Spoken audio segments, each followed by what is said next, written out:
The information shared in this podcast and related media is intended to provide broad consumer understanding and knowledge of healthcare topics as they pertain to remote work. All content herein is for informational and educational purposes only and should not be considered medical advice. Further, this information should not be used in place of a visit, call, consultation, or advice of your physician or other healthcare provider. The owners of this content do not recommend the self-management of health problems. Should you have any healthcare-related questions, please call or see your physician or other healthcare provider promptly. You should never disregard medical advice or delay in seeking it because of something you have seen or heard on this podcast or read in related media. If you think you may have a medical emergency, call your doctor, seek professional help, or call 911 immediately.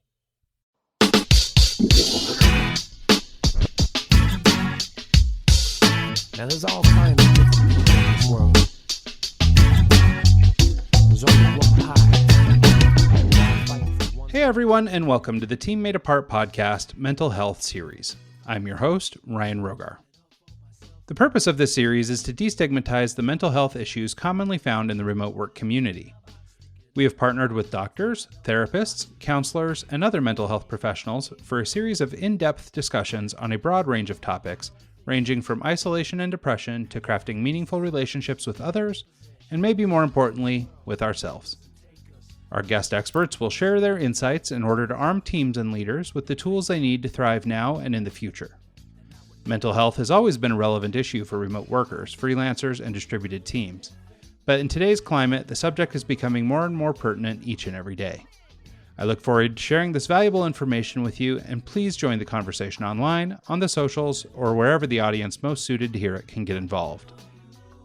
Before we get started, as always, today's show is brought to you by TeammateApart.com. TeammateApart features articles, tools, and resources designed to teach remote workers and those who hire them how to work better together. A community for owners, managers, leaders, freelancers, contractors, and all variety of remote worker, TeammateApart is also a terrific resource for companies interested in implementing remote work policies in otherwise co-located environments, or for those planning to build fully distributed organizations from the jump. Listeners of this podcast have an exciting opportunity to get involved in the remote work revolution. In light of current events related to the coronavirus pandemic and a sudden worldwide shift to remote work, we're offering a free remote work best practices guide for leaders who find themselves struggling to create a remote work policy in a pinch. Now, and for the duration of the crisis, visit teammateapart.com/crisis to not only download your free TeammateApart Remote Policy Primer, how to write remote work policies that don't suck, but to find other tools and resources to help you weather the storm. Great working relationships make for great remote work experiences, and with this free guide, you'll be better equipped to do your part in creating and maintaining a happy and sustainable remote life. Once again, to take advantage of this collection of useful resources, please visit teammateapart.com/crisis, that is teammateapart.com/crisis, to download your free best practices guide. Hey everybody, welcome to the show. Today on the TeammateApart Podcast Mental Health Series, we have special guest Victoria Rivera. Victoria is a wellness psychotherapist in New York City, where she provides holistically oriented treatment to New Yorkers who are type A personalities with high-functioning anxiety and who struggle with self-care and finding meaning in their lives. Victoria began her career in social work at a day treatment program in the Bronx and then at a community mental health clinic for more than 12 years, providing individual and group psychotherapy. In that time, she continued her education, completing NYU's Institute for Psychoanalytic Education Program, Adult Psychodynamic Psychotherapy Program, certification in Mindfulness-Based Stress Reduction, and the Institute for Integrative Nutrition's Health Coaching Certification Program. Here for a deep dive on the 9 dimensions of wellness, recognizing burnout and how to deal with it, the role of diet in our mental health, meditation, and so much more, join me in welcoming our guest, Victoria Rivera. Hey Victoria, how are you? Welcome to the show. Thank you for having me. I'm fine. How are you? So good, so good. Well, you know, weathering the storm as we can with all the COVID stuff going on out there. Yeah. So let's kind of kick this thing off from the beginning. You are a wellness psychotherapist. Let's talk a little bit about what that even means and how you get into a field like this. So, well, I made up the term wellness psychotherapist because part of my journey in terms of health and wellness is really holistically kind of looking at ourselves, our bodies, our minds, our brains, and coming up with some ways that are practical, but also focused on how we think, and most importantly, kind of how we feel. Because our feelings, we do know, actually drive our behavior and drive our thinking. So the psychotherapist part came from, I was in college, loved psychology. I started taking psychology classes, and I actually thought I wanted to be a medical doctor, but I ended up getting into psychology. And then I went to India, and just very briefly, like that just kind of shifted my whole perspective on the world and on life and social issues. So then I got my master's at Columbia University in social work. And then from there, I started working in mental health and have been a psychotherapist ever since. Yeah, it's incredible. It's funny. There's sort of a parallel there. So I haven't been to India. However, I went to Spain about 6 years ago. And for me, the relationships and the way that people interacted with me, and sort of, there were a lot of dynamics there that were really impactful for me. So many people go to Spain and it's all about the party or the food or the whatever. But for me, it was all about the relationships and sort of about the way that people treated one another and the value they put on sort of their relationships, like there's nothing more important to them. And I had worked basically the prior 20 years for myself, working for myself, nose down in an office. Many of my friends and relationships and things had sort of, flittered off, and people went to school and got married and did whatever. And so, I didn't even really realize I was alone until I was alone.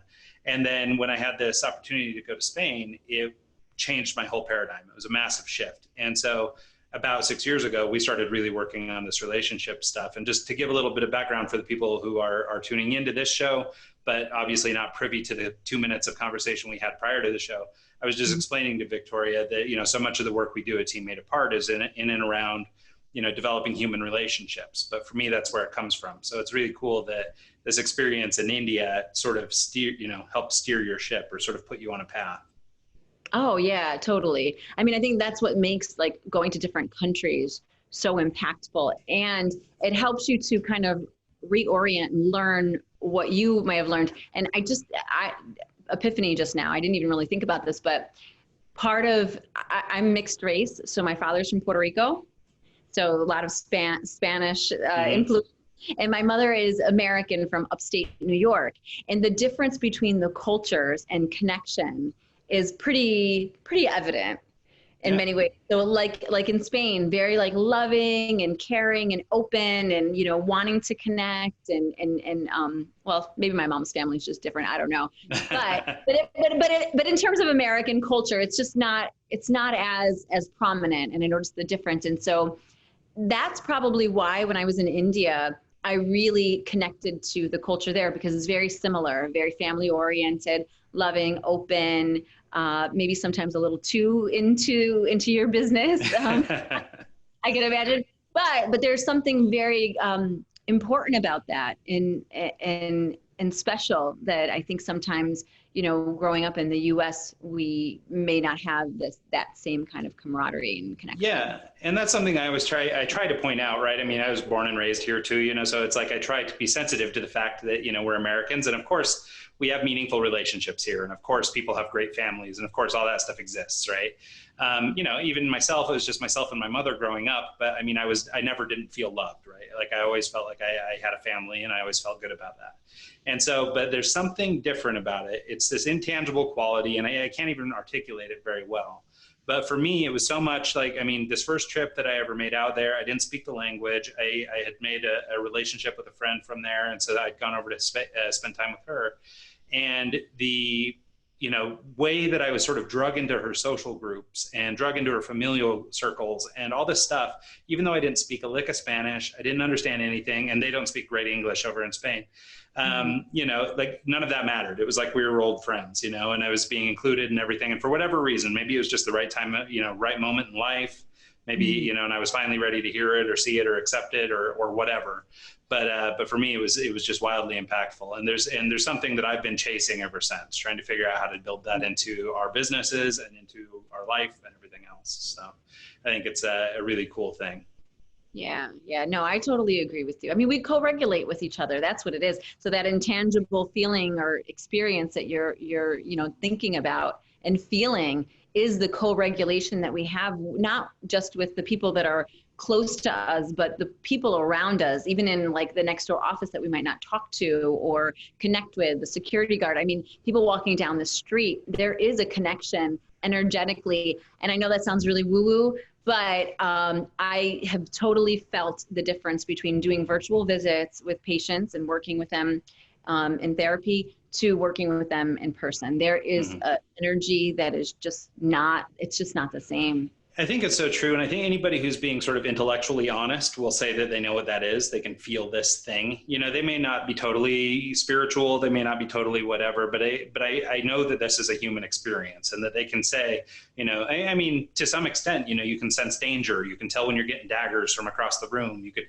you know, I don't know what that is, you know, whether it's a spiritual thing or it's a, you know, spidey sense thing, or I don't know what it is, but there's definitely something going on there that's very human. And so it's interesting that you bring up, you know, the difference in seeing your clients in person versus seeing them via Zoom or whatever, like what we're doing. I always use this metaphor for like sort of virtual communication as we do in the remote workspace as sort of, you know, as it pertains to filling a glass of water for the purpose of staying satiated. So, you know, you can send text messages back and forth and, you know, it's a communication and you're talking, but it's like a drop at a time in the glass, right? And, you know, then maybe you get an email and you can email back and forth and that's nice and everything, but maybe that's, I don't know, a quarter cup of water or something, you know, or an instant message or a Slack or whatever. You know, they're all little increments of water, right? And for some people, they really like video conference and things like that. I think it's pretty great. But for me, video conference is, let's say it's 90% of a glass of water, right? It's enough to stay alive, but it's not totally fulfilling. But getting together in person over a cup of coffee, or in your case, you know, on the couch, you know, that in-person connection, there's just something so different about it. Being able to read the body language, being able to see, you know, look into people's eyes, those sorts of things, you know, those are the intangible qualities that Zoom can't capture, at least not yet. And, you know, and I think that's really the difference, you know, so yes, we can stay alive through these other means of communication, but we're not really thriving, you know, we're not totally satiated until we have time to meet with people in person. Yeah, I totally agree with you. And there's research about like co-regulation, you know, with like infants that are 6 months old and a mother, their level of stress hormones are equal. So, you know, they're not necessarily, you know, they're not like merged together, but there is a co-regulation that happens. And then there's like mirror neurons, which, you know, we talk a lot about in psychology and understanding like how to kind of connect with people. We have micro expressions that we're not even consciously aware of that we're doing, body movements, all of these things that just unfortunately we can't capture virtually. And there's really something missing in all of that. Well, so maybe let's shift the conversation a little bit, and you can tell me if you agree with this or not. I mean, I'm certainly don't have the kind of training you do, but my feeling is, my gut is, that in order for us to really connect as people and to begin to develop relationships, you know, especially meaningful ones, it's important that we sort of start maybe with ourselves a little bit and sort of work on some fundamental things within ourselves to try and be, I guess, sort of capable of receiving this. I equate it to the, you know, when you're on an airplane and the oxygen mask drops, you're supposed to put it on yourself first before you put it on your child. And it feels counterintuitive because you're going, no, I must rescue my child. But the fact of the matter is you're no good to them dead. And so the idea is, you know, that maybe we need to take care of self prior to taking care of other people, not to diminish the care that we give others, but, you know, we're maybe not completely set up to do the work if we don't do it or, you know, take it on ourselves first. So I wondered if you talk a little bit about just sort of like self-care, sort of the different components of self-care. And I think you talk a little bit about sort of these 9 dimensions of wellness. Mm-hmm. And I wonder if we could maybe get into that a little bit, because that might lay sort of some fundamental information for sort of the rest of this conversation. Sure. No, that's great. It's a great segue. So the first 3 that I'll talk about is physical wellness. So that's one dimension. The second dimension is emotional wellness, and the third, in my opinion, that's important, is spiritual. So physical, like if we don't have our health, we really don't have anything. And our bodies are made to basically survive for however long we live, right? And so in order to be able to understand any of these other dimensions of wellness, or how we think, how we feel, any of that, we have to be physically taking care of ourselves. And I think that's where, you know, when you talk about self-care and how people will end up putting the mask on their child before themselves, that's even though it's counterintuitive to do that, that's exactly what we should be doing, because in and of itself, like if we don't have our physical health, then we're not able to be good to anybody, let alone ourselves, let alone like, the people that we love and care about. So when I talk about health, physical health, I break it down even further to sleep being like the foundation. There's so much research, Ryan, on sleep, and there's this idea of getting only 4 hours of sleep or 3 hours of sleep and powering through things has really, it's been such a disservice to us as human beings and to our bodies. We need sleep in order to rejuvenate, to clear our minds. There's so many things biologically that are happening while we're sleeping that we have no idea about even now. Dreams sometimes, also release some unconscious stuff, so that helps with the emotional wellness. But in terms of sleep, I mean, we know now it's 7 to 9 hours is the optimal. And there are very, very few people who can survive on any less than that.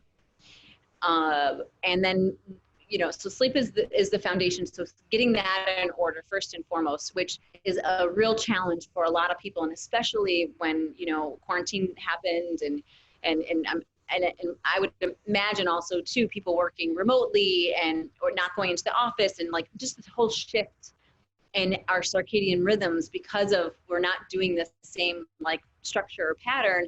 Our sleep definitely was impacted. So I break it down. Sleep is a foundation, and then physical movement.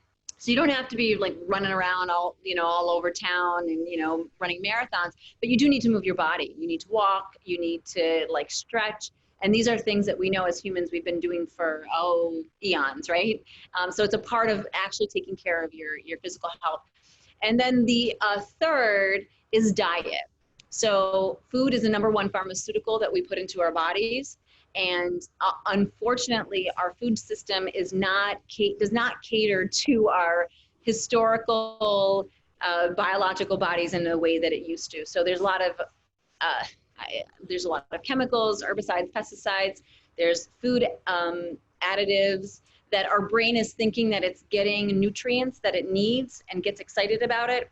And then it's not getting this thing called the Dorito effect. It was a book that came out. And basically what it was about was that, food companies, for understandable reasons, decided to add food additives and flavorings, and that tricks our brain to thinking that we're getting the nutrients, but we're actually getting the taste of the tomato, not the actual nutrients that come with the tomato. And so over the last several years, 70s, 80s, and 90s, what I've noticed personally and professionally, and also in terms of, doing research and reading science, is that a lot more people have issues with their gut microbiome, which directly impacts their mood and their physical health. And then the last would be rest, is actually sitting down and resting your body. So it's not sleep, it's bringing your autonomic nervous system down to the parasympathetic mode, which is, so the autonomic nervous system is broken down into two parts. We have sympathetic, which is the fight, flight, and freeze. Well, fight, flight. And then we have the parasympathetic, which is the rest, the digest, the breathing. So, I don't know too much about, how it impacts breathing, but I would imagine there has been a lot of, there's been a decrease in fertility, and I could imagine that being on this fight or flight is impacting that in many ways. So those are the 4 components of physical health that I usually talk to people about. Yeah. And I mean, there's a million things in there. I mean, unfortunately, we've only got an hour, so we can't unpack everything, but I think there's a couple of things I wanted to talk about in particular. The sleep thing is one thing that I've really noticed, especially as I've gotten older. I work in the creative industry. I've spent a lot of time working in and out of ad agencies where we're sort of notorious for this culture of work all day, work all night, kill yourself for the job, that kind of thing. And, and there's actually, a little bit of pride in this idea that you're the one that was the last one to leave, or you're the guy that worked overnight to get this job done, or, these kinds of things. And I mean, of course, it's totally not good for you, because you're up on Red Bulls all night and you're doing all this stuff. But in the agency culture, this is something that's kind of celebrated, right? And I think maybe less so now. I think we're starting to move away from that. But that sort of Mad Men style, the reason they can make TV shows is because that was real. That's how people acted in ad agencies. And, and so I think sleep is an interesting one. And I know when I was younger and trying to get my business off the ground, I was working for an ad agency. I would work for them from like 8 in the morning to like 6 at night. And then I would run my business from 7 at night to 2 in the morning. And I did that every day for 5 years. And so including most weekends and all kinds of other things. I mean, it was pretty brutal time. But in that period of time, like, I was getting my 4 or 5 hours of sleep and I could kind of make it work. This was my 20s, maybe early 30s. And it kind of worked for me. And then at some point, I kind of hit a wall where suddenly if I wasn't getting my sleep, it just wasn't working for me anymore. Like I couldn't think, I couldn't do whatever, but there was no time because I'd built this lifestyle around, working all day and working all night. So there was no time to catch up. And for me, it just wreaked havoc on me and my health and everything else. And, I think I contribute or sort of attribute some of the extra weight that I'm carrying to that and things like that, because I just went through this really hard time. I was basically at war for 5 years. So now though, I still, I try and get a little better sleep. If I can race to bed by like 8:30 or 9, that's like a win for me now. But most of the time I don't actually get there. But one thing I've noticed as it pertains to sort of this COVID thing, and you made a point about how our circadian rhythms might be off a little bit, things like that during this sudden shift. I mean, like I mentioned, I've been working remotely for 20 years. And so the remote work thing isn't weird for me. And this idea of working from home or whatever, like that wasn't weird for me. And I have a lot of tricks and things that have worked for me over the years, like maintaining schedules and keeping routines and all this kind of stuff. But I have really found that during this time, even for someone who's been as disciplined about it as I have been, I feel totally lost right now. Like, even though I'm getting decent amounts of sleep, I wake up in the morning every morning like I've been hit by a truck. Like, I'm not getting good quality rest. My brain's really active at night and things like that. And I think so much of it has to do with this like sudden shift and all this external pressure, Mm-hmm. So. Oh, I totally agree. Well, it's that sympathetic part of the nervous system, the fight flight. Our brains are not good with uncertainty. And so what you'll notice is that you've taken a lot more news and not necessarily information. So, and there was so much, we were inundated with it. Oh, you have to be 6 feet away, or you can't go to the grocery store. There was so many restrictions and freedoms that were taken away in many ways. And then we did not know when it was going to end. And it just kept on kind of being prolonged. Another month, another 2 months. Well, so even now I keep complaining that so much of my problem with things right now is just the inconsistency. Right? Like, you don't know from one store to the next store how you're going to have to, be dressed, whether it's masks or whether it's masks and gloves or whether it's eat outside or whether it's, who knows. But, but it's so different. And I think, to your point, this idea of dealing with uncertainty, we basically still kind of don't really know. So for months we've been inundated with sort of mixed information and, here's the truth of the day, but by next week it might be different. And, and it does make it really difficult to sort of, stay in a flow or keep a rhythm. Right, because it's about safety. It doesn't feel safe, and we don't know if it's going to be safe. And that takes up a lot of like biological real estate and energy. Well, biological energy and then mental real estate. So that you're that in and of itself, your energy is drained. It's hard to, recalibrate. Yeah, it's funny, I don't know if it's just because we feel so far removed from animal and things like that, but, when you talk fight and flight and you talk, fear and safety and those things, I think we've gotten to a point just sort of as a society, especially here in the Western world, it's, we feel pretty darn good about things. Like, we have nice houses, we have nice cars, we're as safe as we've ever been. There's so many things going well for us right now that I think when we're thrown into a state like this, where we now have, systems that are deep in our brain that are trying to ensure that we're safe and that we're getting what we need, but the information we're collecting is inaccurate or incomplete, it does lead to a safety thing. So that's a really interesting point, this idea of sort of mental real estate. You're kind of using up so much bandwidth just trying to stay alive, really, even though that sounds a little dramatic, but ultimately that's what your brain's trying to do. Right. Well, but it does sound dramatic, but that is what your brain and your body's job is. And everything we do is really about trying to stay alive. Yeah, I think that's great. Well, and that's a good observation, right? Because I think we just get kind of removed from that sometimes. Oh my gosh, yeah. We try to intellectualize all the time and rationalize things. Oh, I shouldn't feel this way. I shouldn't think like this, but you really can't control that. Yeah. Well, yeah, I mean, I guess it's just built into our brains, right? So the other couple of things I wanted to talk about that you had touched on in this physical aspect is one of the big ones being movement, right? I think so, especially for, remote workers, freelancers, people like me, like, I mean, I'll sit in front of a computer for 13 hours a day and that's my day. And so, I mean, that's how I do my work. That's everything I do is in the machine, right? So it's just my life. And so it's very easy to slip out of a pattern of movement or a pattern of doing things. And so, and something that you said that I think is of particular interest, because I think that for a lot of people, and I think it'll sort of relate to this idea of diet and maybe even to sleep to some extent, is this idea that we don't have time to do these things, these self-care things.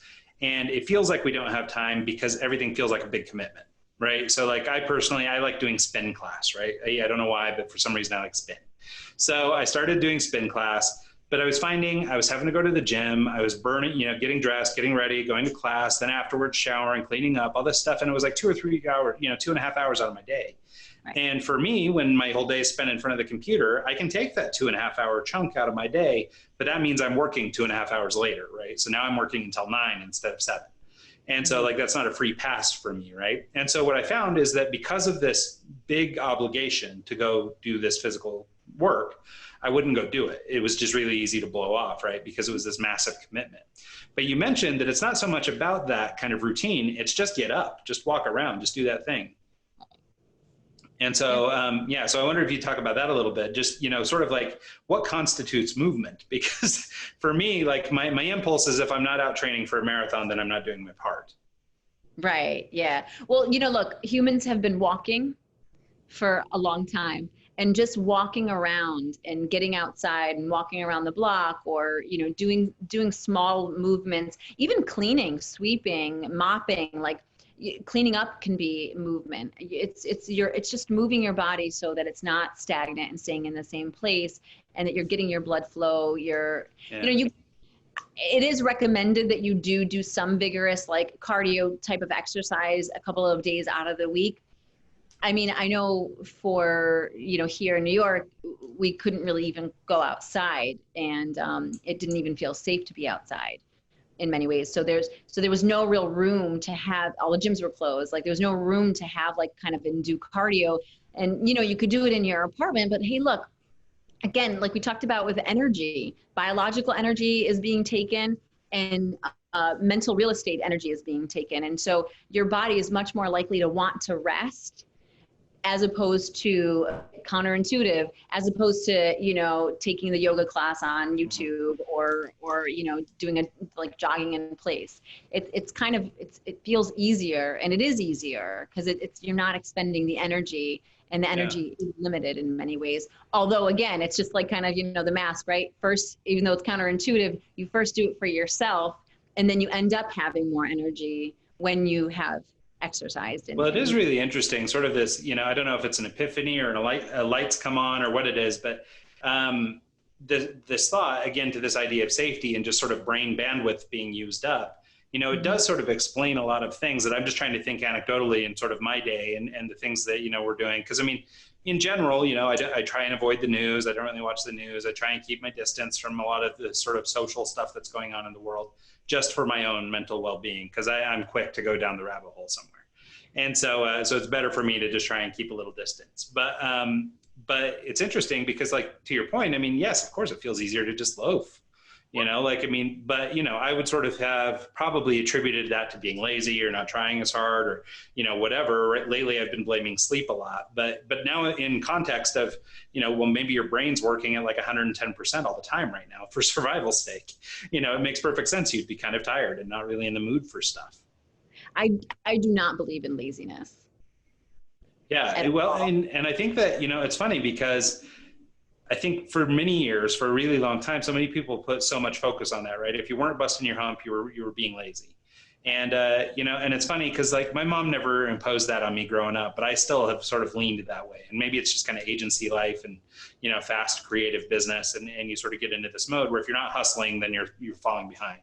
And so it's sort of, so I'm kind of, I guess, a victim of sort of that hustle culture or whatever. But I do think it's interesting because, a lot of people, I've heard that opinion more lately that, laziness isn't what you think it is. It's not this idea that you're just, not doing anything or making a conscious effort to not do something. Maybe, in the context of this conversation, maybe it's got more to do with, maybe your body isn't healthy, so you're burning more resources and so you're tired. Or, maybe you're not sleeping well for one reason or another, but there's some biological cause for it. It's not that you're just not doing something. It's that your body is telling you to not do something. Right. And I think that's the first part. That's why the physical aspect of wellness is so important, because then that leads into the second aspect of wellness, which is emotional, right? So say physically you're sleeping, you're taking care of yourself in that way, and you still feel quote unquote lazy. So then there are some other underlying, maybe unconscious core beliefs that you have about yourself.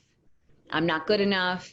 I'm not going to be able to do this. I'm going to fail. I'm worthless, which are common core beliefs, again, as a human that we all have. I mean, I read a lot about like Buddhism and mindfulness and studying different religions, and what seems to be a very common factor is that, people just don't feel like they're enough. Mm-hmm.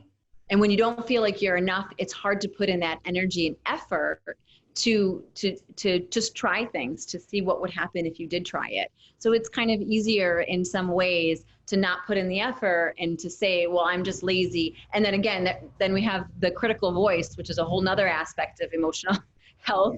Yeah. Is there kind of reinforcing that. Yeah. Yeah. Yeah, well, and actually, if you don't mind, maybe we can dig a little bit more into those topics just as it pertains to this emotional aspect of health. I think these core three, especially, as it pertains to the other 9, I think these core three, it makes a lot of sense to spend some time on just sort of foundationally. This idea that we're not good enough, I think, sort of permeates everything, right? I mean, I was actually just reading this morning, so it was really interesting that you brought it up. But I was just reading this morning about this person, and I'm so bad with names and book titles. I wish I could just tell you who it was. Maybe it'll sound like something you've read. But I was reading this book this morning, and they were basically making the case that, through religion and other things like this, and the parable of Adam and Eve, like for people who have sort of grown up culturally in and around those faiths that sort of start with that as the, beginning of religion, they basically taught us that from the beginning, we kind of weren't good enough. We were born with this sin, and now we must spend our whole life trying to overcome it. And what I thought was interesting about that is, when you start reflecting on your own life and school and work and business and all these different things, we spend the whole life chasing something. Right. I mean, it's as if we're trying to make up for something, but I think it's this underlying idea that we're not good enough or something, and I don't know where that comes from. Maybe you have some insights on that, but I do think it's interesting, this idea that, even if you, generally speaking, think you're good enough, you're acting in such a way that illustrates you don't really believe it. Right. This is a really great question. I don't know if I know the answer, but thank you so much for that tidbit, because I didn't even think about that. But you're right, that Adam and Eve story is really you're born and you're not good enough.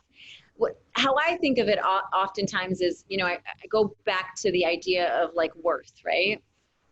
When you look at a baby, you don't think, oh, that baby's worth this or that, there's no like, and obviously the baby's not cognitively able to even think about that as well. But to be born, I don't know, I can't remember the statistic, but it's crazy. It's like a 1 out of a bazillion, trillion, bazillion chance. I know that's not even a number. But, your parents have had to, your parents had to have met, your grandparents had to have met, and then not even that, just the whole, like, if you believe in evolution, that whole process had to happen too. So this is huge. So the fact that you're here, the fact that I'm here, like, it matters. And if we start to feel like we're not good enough, or that something inside of ourselves isn't worthy, then my feeling is, okay, I'm not the only one that feels like that. Everybody probably feels like that, unless you're kind of like more on the narcissistic side, like more malignant narcissist, which they have a lot. It's a mental health issue, and they have a disorder where they can't really empathize a lot. With anybody but themselves, and it's a challenge because you can't tell them anything because they really don't know. But unless you're on that where you feel like you're 100% worthy of everything and entitled to everything, then I think most of us kind of are on the other side where we're just, just trying to struggle and feel like, I do deserve this on some level, but you don't necessarily internally feel it. And so I think if we can reframe and say, there's a reason why I'm here. I don't know. I don't even know why we're here on this planet. Like, I mean, if you think about it, I mean, it's just so crazy. We're on a rock in the middle of a universe, and like, you can really go down a rabbit hole, right? So I think kind of sticking with that idea is that whatever I have internally is of value. I don't know what it is. And, for me, I think probably helping people to not suffer, to help them understand themselves. I read a lot. I watch a lot of YouTube videos. I'm always trying to figure out, well, how can I put in the thoughts that I have with everything that I'm learning and what we're learning about neuroscience and what we know about psychology and from Freud, from, Carl Jung, like all of these people that have contributed immensely to humanity and continue. How can I be kind of one of those people that will continue to move the species forward? And I think that's probably the question that most people really should be kind of asking themselves, because, we all have like feelings about not feeling good enough again, but we do, if we can identify that we do have value, and each of us has something internally inside that we can move towards, like a goal or our own like personal values, and live our lives in that way, that helps to remind yourself that you are of value and that you are good enough. And just being put on this earth is well, amazing. And I'll tell you a little life hack that I came up with. I mean, maybe it won't work for everybody. It's kind of dumb, actually. It doesn't sound very profound when I tell people, but so I, have always, sort of struggled in and out with, I mean, not like diagnosed depression, but I definitely go through like dark times and good times, and, sort of ebb and flow a little bit based on what's going on in and around me. And one of the things I used to struggle with a lot was this sort of feeling of inadequacy, or that I'm not good enough, or, how come I haven't achieved more? And I noticed that it seemed to get worse sort of along with, along the lines of the growth of platforms like Instagram and things like this, where it was really easy to, see the 26-year-old with their 80-foot yacht and try and figure out, how come I'm almost 40. How did I not figure it out? At this point, I am 40. It's like, hey, and I still I'm nowhere near my yacht. I don't even have like a little rowboat or anything. And, so, I mean, but I think it's pretty easy to fall into this trap where you start seeing what other people are doing. You start wondering how come they've got that and I don't, and just over time it sort of compounds, right? And it starts to do this, dance on your brain where you start feeling like you're, maybe, inadequate or something. And especially for me, I've been sort of entrepreneurial my whole life, but like, I don't have these big $100 billion businesses. I don't have this kind of stuff. I can never seem to get there. I never feel smart enough, whatever it is.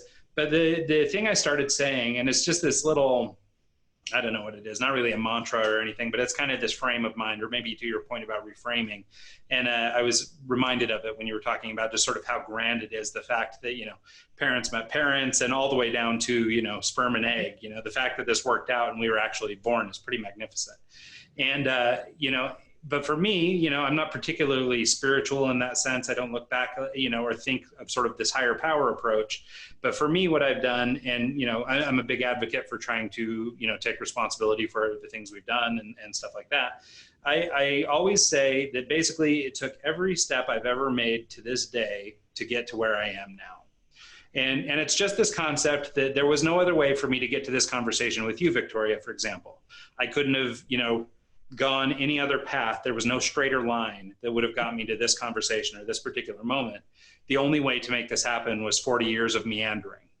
And for whatever reason, that sort of helps me to go, okay, then there wasn't really any wasted moments, because the only way I could have got here was this way, So, I mean, it was a long road and maybe it felt a little windy, but the only way it works out is that way.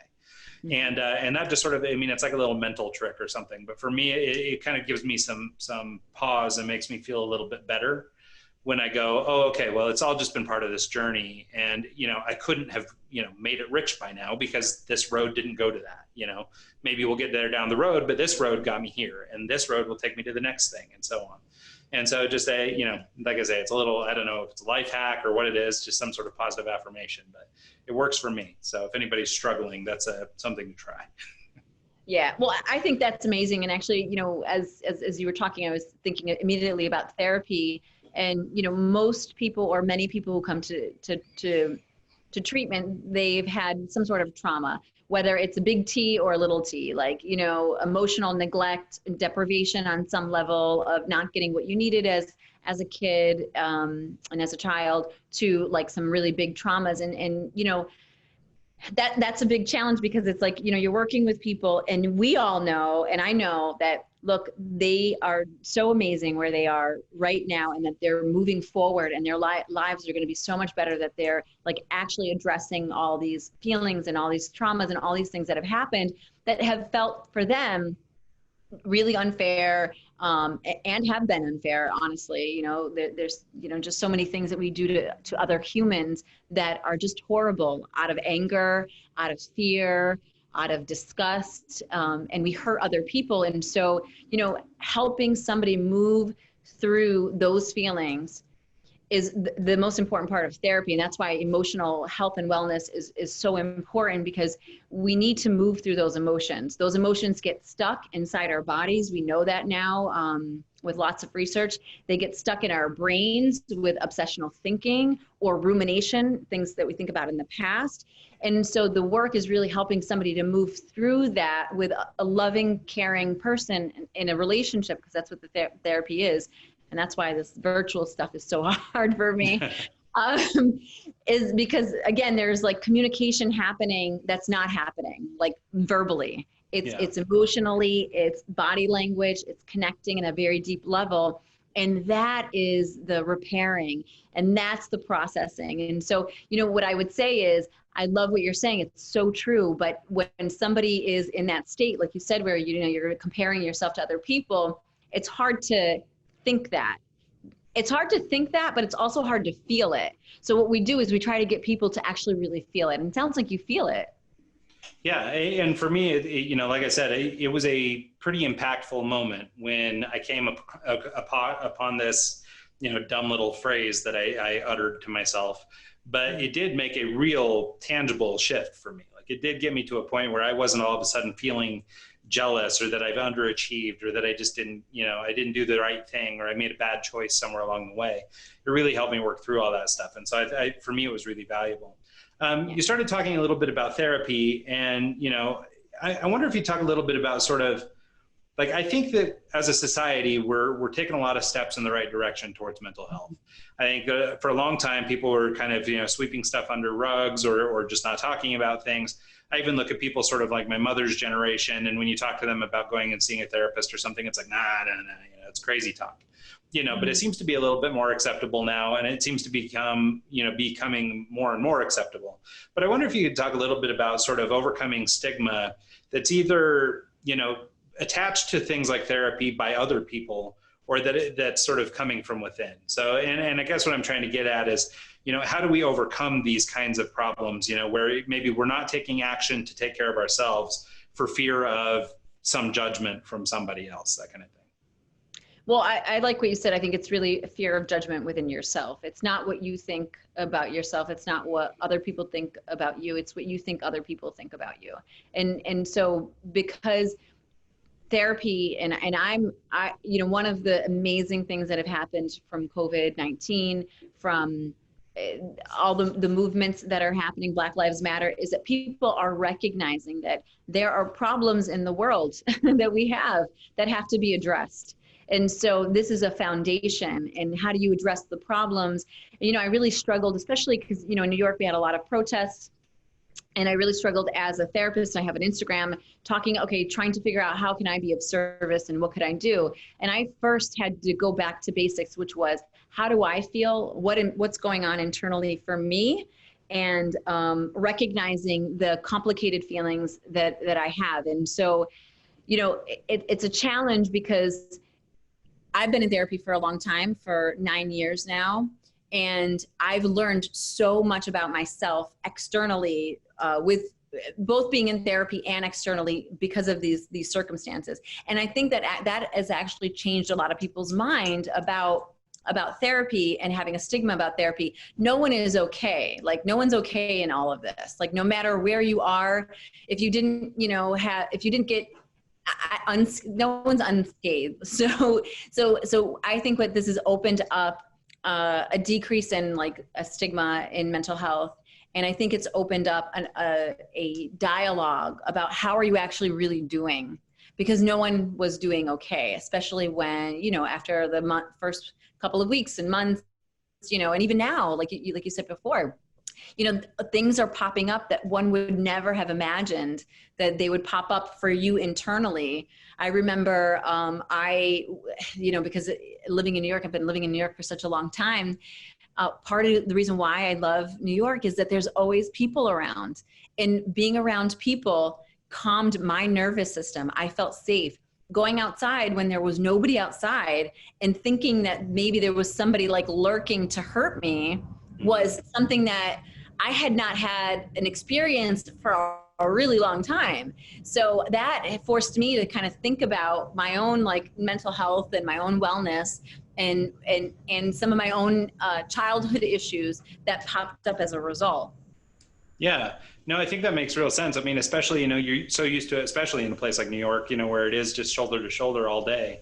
You know, it is, I mean, it's got to be very surreal, you know, like horror picture stuff to go outside and have there not be anyone in the streets of New York. So I can totally understand that. I also think you made an interesting point, and maybe it warrants a little bit more exploring. This idea that, you know, most of the time, and I think that this is true in a lot of circumstances, but we're making these self-judgments on the assumption that this is what we think other people think about us.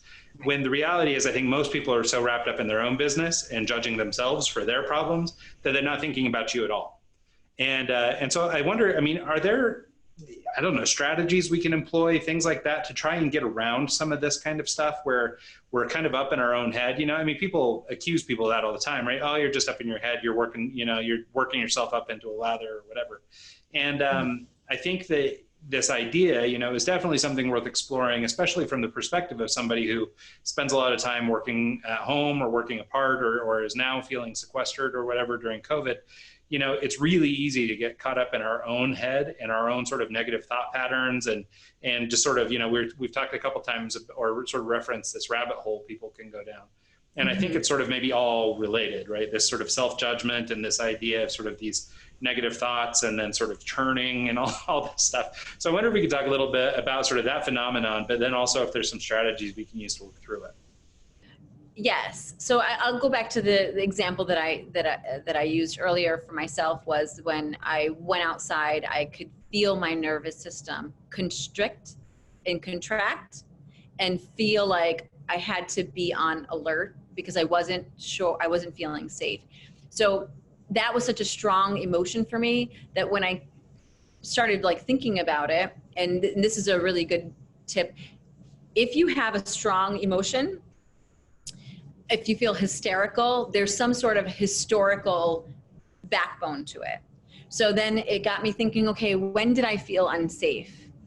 Why, in childhood, in adolescence, what were some times for me that I didn't feel like okay being in the world, or I felt this feeling of feeling constricted? And our bodies are so amazing. They really do keep the score in terms of how we're actually kind of like experiencing. And some of us are kind of in our heads and feel like numb and don't feel our sensations. So a part of the work too is understanding how your body is expressing what it's feeling.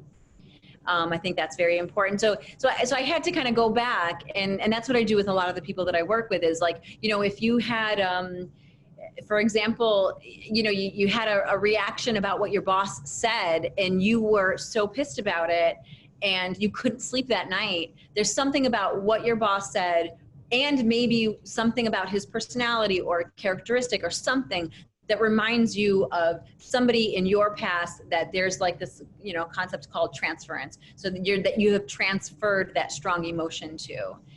And of course, you know, there are, you know, bosses and like people who piss you off all the time. It's not like, you know, but when you start to recognize patterns in that, that's when, you know, okay, if it's hysterical, it's historical. You know, I wouldn't normally act like, you know, going outside, I wouldn't normally act so constricted and so kind of like, I wouldn't say paranoid, but I was definitely anxious. Paranoid is kind of like a, you know, we have the core feeling of fear, which is safe and unsafe.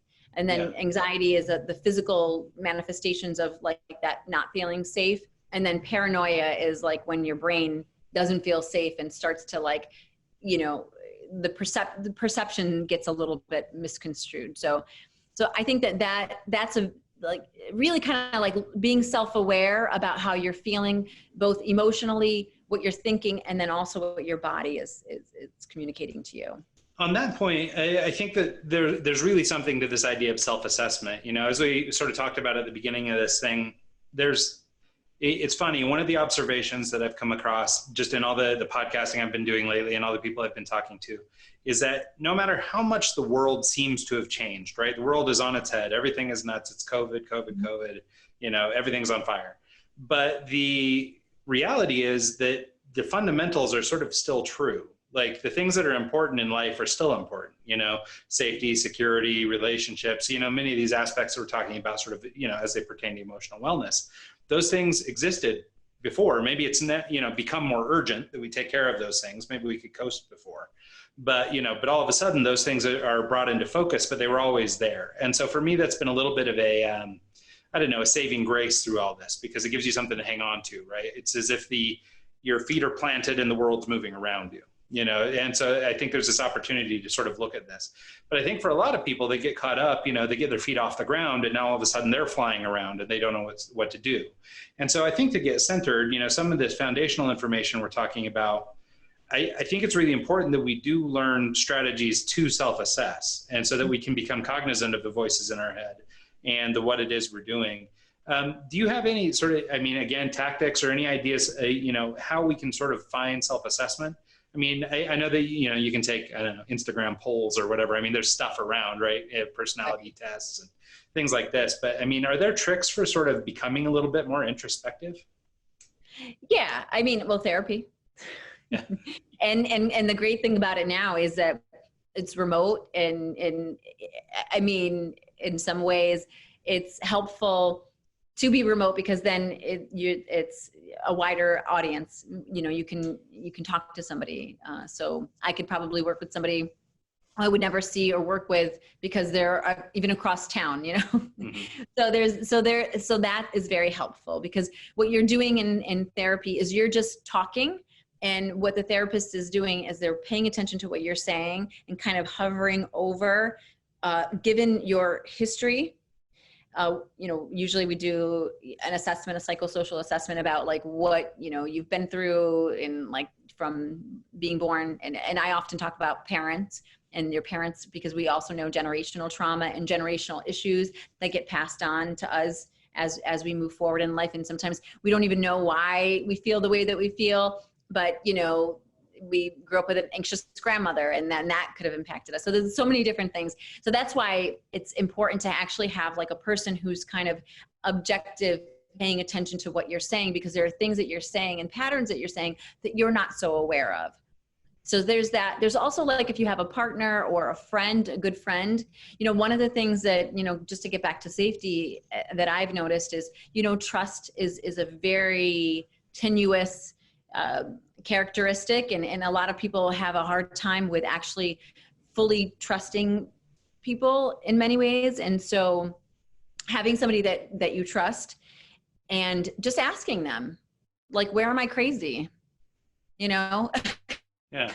And they'll tell you, but you have to, but one thing that is, you got to be curious about it, and also having them being more like, you know, loving and curious about your behavior too is very helpful. So if you have somebody who you can really trust in that sense, that's very helpful. And I would also say, look, biologically, like there are just certain truths about how we are as humans. We have an autonomic nervous system. We have a brain that is definitely veered towards trying to make us survive and take up mental real estate about like what the future is going to be, even though none of us have any idea about the future. And I think with COVID, that aspect was just like thrown right in our face. It's like, nobody knows. This is so uncertain.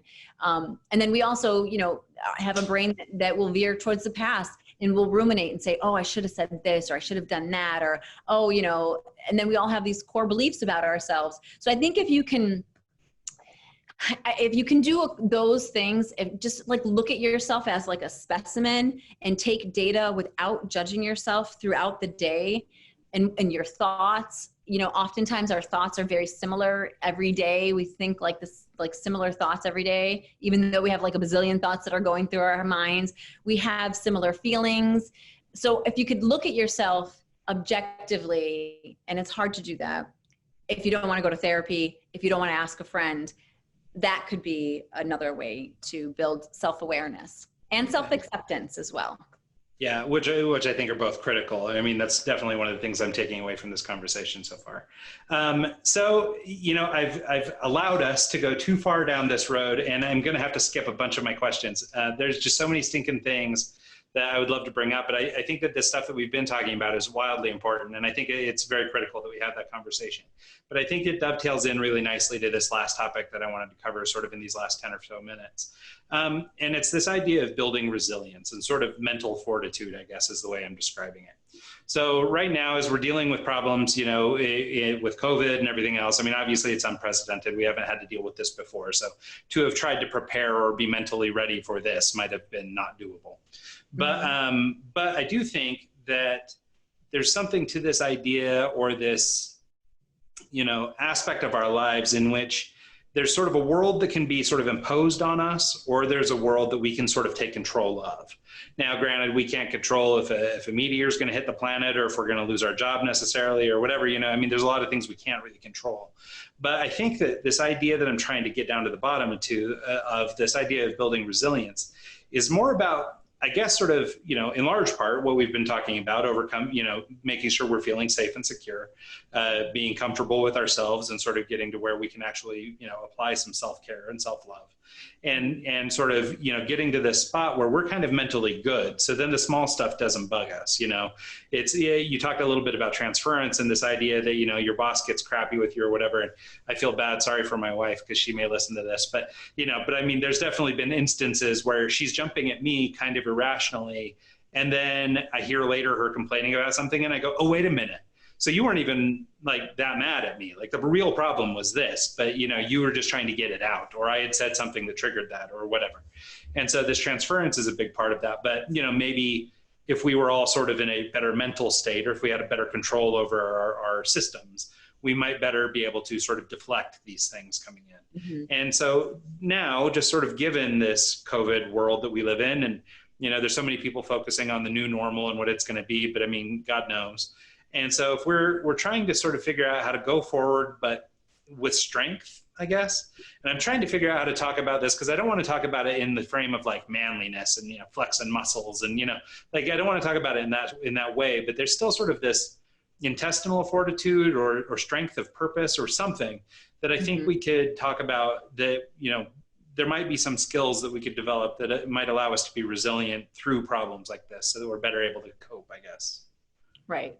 I think there's kind of a question in there. Sorry, that was weird. Yeah, no. I mean, I had so many thoughts as you were asking the question. So I guess, you know, I think probably adding then the third piece of the mental health, the wellness would be spiritual. And this is where psychological flexibility comes into play. So just like physical flexibility, you know, you stretch out, you don't just go and run a marathon, because you can't. Like, you have so many things that you have to work on, muscles, different mental ways of thinking about the marathon. So you have to stretch out, you have to be flexible, and you might even get injured. And if you get injured trying to run the marathon, what do? You got to pull back and rest and rejuvenate. And maybe, you know, if you get injured too much, you can't. So you have to kind of change your goal of running the marathon. So, you know, or if you get injured, you know, you just take care of yourself and you continue to that goal once things are repaired. I think of psychological flexibility very similar. And so this idea of resilience is a part of that, because, you know, things are going to happen. You know, life is constant change. It's uncertain. You know, we just don't know what's going to happen. We're going to be in pain in some way, shape, or form. We will lose people that we love. That's just like the reality. We'll lose our job. You know, the things that we've connected to, that we feel attached to, we will have some pain. This is just a part of being a human, right? Those are things that are just going to happen. And so the more you recognize that there's constant change, uncertainty, and that, there's going to be pain in life, the better equipped you are to say, okay, these are things that I need to accept. And with accepting these things, how can I build some psychological flexibility in when these things do end up happening? So for example, I have not really identified anything better, honestly, from the research and just from like working with the bazillion people that I've worked with, but mindfulness and meditation as a spiritual practice, in terms of recognizing that there are so many things that are outside of our control.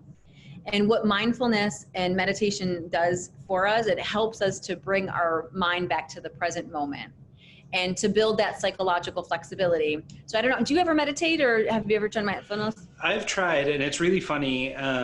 So there's a practice called Yoga Nidra, and it's kind of a meditation practice. Yes. And I don't even know how I found it. At some point I had a burned CD with one of these practices on it.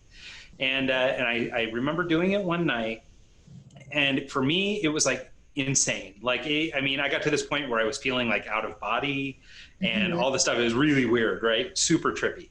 And, but really cool. Like, I was like, oh my God, this is the coolest thing ever. And then I spent the next 6 months never able to achieve that level of sort of transcendentalness again. And then ultimately I just sort of gave up on it. And so I don't do a lot of meditation. I think I could definitely benefit from it. I'm one of these busy brain people. And so I have a really hard time settling my thoughts. And I think I could benefit from it if I could get good at it. But I think it's one of those things, and it sort of goes back to this idea of sort of self-care, taking care of sleep and making sure we're moving. It feels like it's a big commitment. So I think it's been easy for me to avoid doing it, right? Because even if it's good for me, God, I'm gonna have to do it every day. It's just one more thing on my list, pretty easy to blow off. And so, but I totally can, like I say, I had this incredible experience with this Yoga Nidra thing. And so I know it's out there and I know it exists. I do as often as I can, and I haven't been in some time now, but I really do enjoy yoga. And so I spend a lot of time doing that, and I take it with this class with all these little old women who are the most flexible people on the planet. And, so I really enjoy it, and I sort of equate the two. I feel like they kind of go hand in hand a little bit, this idea of sort of, I guess yoga gives me the opportunity to stop thinking about everything else. I'm a big guy. I'm 6'2", like 260. And for me, like, downward dog is like a bench press, right? Like, I'm lifting serious weight. So for me, it's serious exercise. But at the same time, because of the strain and the stress and like, I'm not particularly flexible, it does give me the ability to step away from the day's crap, whatever's going on. And so I guess in that sense, it is somewhat meditational. I also do, like I say, I love spin. So I have a Peloton, thank God. So I've been able to cycle throughout this pandemic. But that too, just gives me a little bit of that time. So I would say, while I don't sit down and formally meditate, sit down yoga style and meditate, I do these couple things that are a little bit of an escape. But I love the idea of meditation. And I also think too, it's one of those things that I think people kind of shy away from just for fear. I think when you start saying spiritual, it starts becoming something that people either have a feeling one way or the other against. And I think there's such a thing as being spiritual, but not being like religious, right? And so if your trepidation is with something more on a religious front than it is on a, transcendental or, within yourself kind of front, then I think, things like these spiritual practices like meditation and stuff make a lot of sense to me. Yeah. Well, look, even if you don't believe in any of like spiritual stuff, one cannot deny that there is an intelligence within ourselves that gets expressed that we have no like conscious control over, like, or just looking at a mountain or a sunset, like there's some awe in that, and just seeing animals and all the different animals and bugs and all these things that really we did not create. So there's whatever it is, I don't know, I'm agnostic, so I don't know, but there is something bigger. And I think that what mindfulness does, and actually what, yoga does, and Tai Chi and Qigong, like all of those things, it just helps you to bring your mind back to the present moment so that you're not ruminating about the past and like thinking about like, oh, I should have did this, or what a loser I am, and blah, blah, blah. And you're not like concerned about the future. You're not worried about the future. Your brain's not going there. You're just bringing yourself back to the here and now and to the present moment, which is actually all we have anyways. And when you really think about it, like there's nothing going on between everything that we're doing right now is happening right now, right? Like, so when you think about it in that way, what mindfulness and meditation does, it just helps to remind your brain, oh, concentrate back on your breathing. If you do mindfulness, yoga, concentrate back on, being in downward dog and concentrating on your breathing. And, I love yoga. I do yoga every morning. And the woman I follow always says that working on the mat helps you to prepare for the world out there. So like if you're in tree pose, right? You're on one foot. You have to be stable. You have to be focused. And if you're not, some days you can do it, some days you can't. Mm-hmm. So, or you can do it on one leg, and then the next, you can't do it on the next leg. Like it's such an interesting thing about how our bodies and where our bodies are in that present moment. And I think that's building the resilience. That's building like the physical flexibility, if you think about it in yoga, but it's also psychological flexibility. And so so as your thoughts and your emotions come in when you're meditating or when you're on yoga, when you're in yoga, you can say to yourself, oh, that's an interesting thought, or that's an interesting feeling that I have, and then bring yourself back to the present moment. And that helps you build psychological flexibility because you're not going with your emotions like this. Mm-hmm. You're like steady. Maybe you go a little bit up, a little bit down, but there's a steadiness to it. Yeah. Well, and I think, back to sort of the theme of this conversation of safety, building that resilience and not getting too out of whack, but sort of staying sort of close to center, mm-hmm. And again, it boils down to control and all this other stuff. We can't control what's done. We can't control what's going to be done. All we've got is this present moment. And so I think to your point, making sort of this, or building this resilience or this strength to be able to sort of find center, whatever that is, whether it's spiritual or found through yoga or physical, exercise, wherever you get it, this ability to sort of find your center and not get too caught up in where you've been and where you're headed and just kind of live in that moment, I think is really critical. So I think that's a great sort of parting shot. I mean, honestly, I've got 500 other notes here. And so we may have to circle around and revisit some other time, but in respect for your time, I'll wrap this up. So can you talk a little bit or just tell people where they can find you online, where they can chase you down if they want to get on your virtual couch or, whatever's best for you?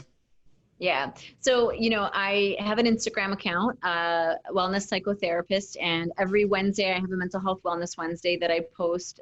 And it's just really information about mental health and wellness, how I think about, the world and mental health and physical health and all of the things that I'm just kind of like learning and imparting. Again, just to get back to the, being of purpose and of meaning and of worth, I figure all the information that I have in this head needs to get out and it can help a lot of people. And so I'm so grateful that, you asked me to be on your show. I really appreciate it because I really feel like these are things that people should just know. They should just know that their minds are crazy and that their bodies need to be taken care of like a little baby, and if you're not getting sleep, if you're not eating, if you're not, moving, that those things really impact you in a profound way. And it's not something that's personal. It's just how we work as humans. So my Instagram is Wellness Psychotherapist. I have a website,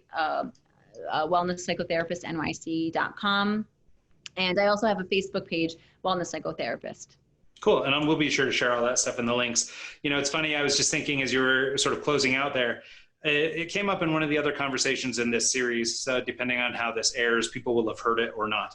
But the point was that somebody made to me, and I thought it was really interesting because it's incredibly obvious, but it's something that I think we lose sight of, is this idea that our brain and our body are sort of one. I think sometimes when we think of mental health, we think of our brain being sort of this autonomous creature that's running around and doing its thing and it's bumming out, it's having hard mental health days or whatever. Our body, however, it's totally irrelevant. The body might be fine, whatever, it's doing its thing.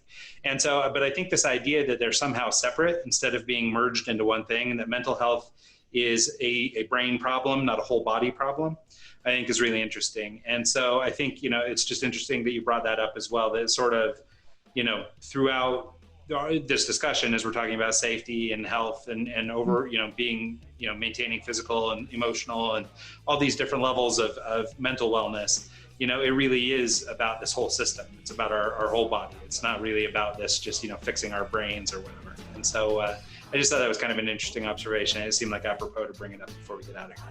Yeah. Yep. So cool.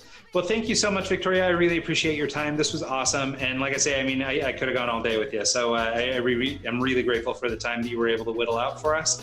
And, stay safe and everything out there in New York. Thank you. You too. Take care. I don't owe you anything. I don't know you.